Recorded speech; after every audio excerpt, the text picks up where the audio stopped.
anak-anak kelas 7, selamat pagi. Selamat bertemu kembali dengan saya Teacher Riri di mata pelajaran Bahasa Indonesia. Bagaimana kabar kalian pada hari ini? Apakah sehat-sehat saja? Apakah masih tetap semangat dalam proses pembelajaran online di rumah? Kalian harus tetap semangat ya anak-anak dalam proses pembelajaran. Jangan patah semangat, kalian harus semangat, kerjakan tugas apa yang diberikan guru. Perhatikan setiap materi yang diberikan guru. Nah, jangan lupa kalian untuk menjaga kesehatan ya. Doakan keadaan ini cepat membaik agar kita bisa bertemu di ruangan kelas yang sama-sama kita cintai.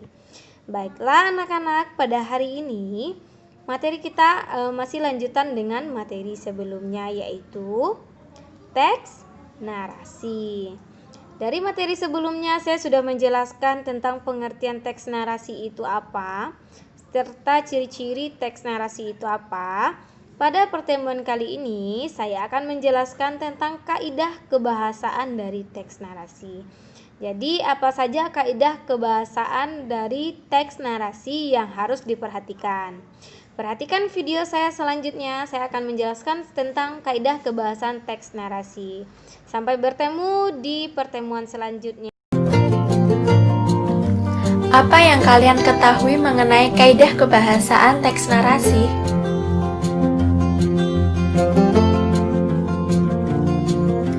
Ada beberapa kaidah kebahasaan teks narasi.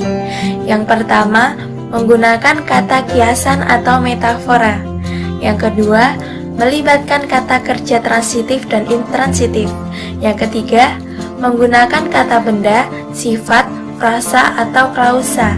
Yang keempat, menggunakan kata penghubung penanda urutan waktu. Yang pertama, menggunakan kata kiasan atau metafora. Metafora adalah majas atau gaya bahasa yang membandingkan suatu dengan yang lain secara langsung. Contoh dari metafora yaitu kata tulang punggung dalam kalimat pemuda adalah tulang punggung negara. Yang kedua, melibatkan kata kerja transitif dan intransitif. Kata kerja transitif adalah kata kerja yang diikuti oleh objek. Objek yang mengikuti bisa kata benda, frasa, atau kata ganti. Kata kerja transitif dapat diubah ke bentuk pasif. Contohnya, saya makan sebuah apel. Kata kerja intransitif adalah kata kerja yang tidak membutuhkan objek sebagai pelengkap kalimat. Tidak seperti kata kerja transitif. Kata kerja intransitif tidak dapat diubah ke bentuk pasif. Contohnya, mereka tertawa dan dia jatuh. Yang ketiga, menggunakan kata benda, sifat, frasa, atau klausa. Penggunaan kata tersebut disesuaikan dengan topik yang diuraikan atau dinarasikan. Yang keempat, menggunakan kata penghubung penanda urutan waktu. Contoh penanda urutan waktu seperti misalnya pertama-tama, lalu, kemudian, ketika, akhirnya, selanjutnya, dan lain sebagainya. Lalu bagaimana contoh teks narasi? Berikut contoh teks narasi dengan judul Sepasang Saudara Penyihir.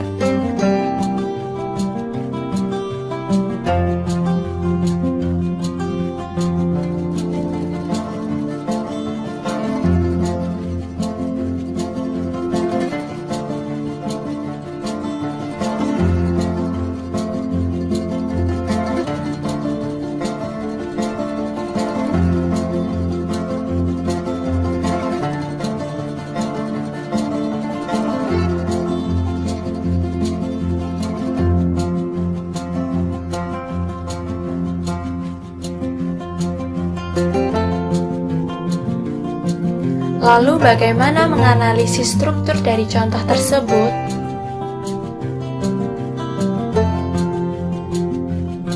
Struktur orientasi terletak pada paragraf pertama. Dalam paragraf ini dapat dilihat adanya pengenalan tokoh, setting, dan latar cerita.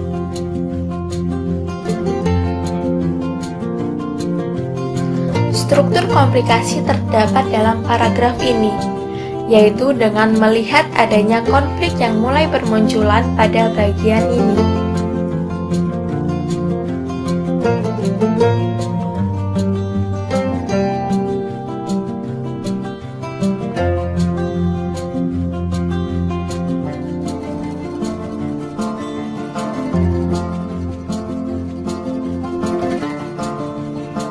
Struktur resolusi terdapat dalam paragraf ini, karena dalam bagian ini menceritakan kejadian atau konflik yang hampir berakhir.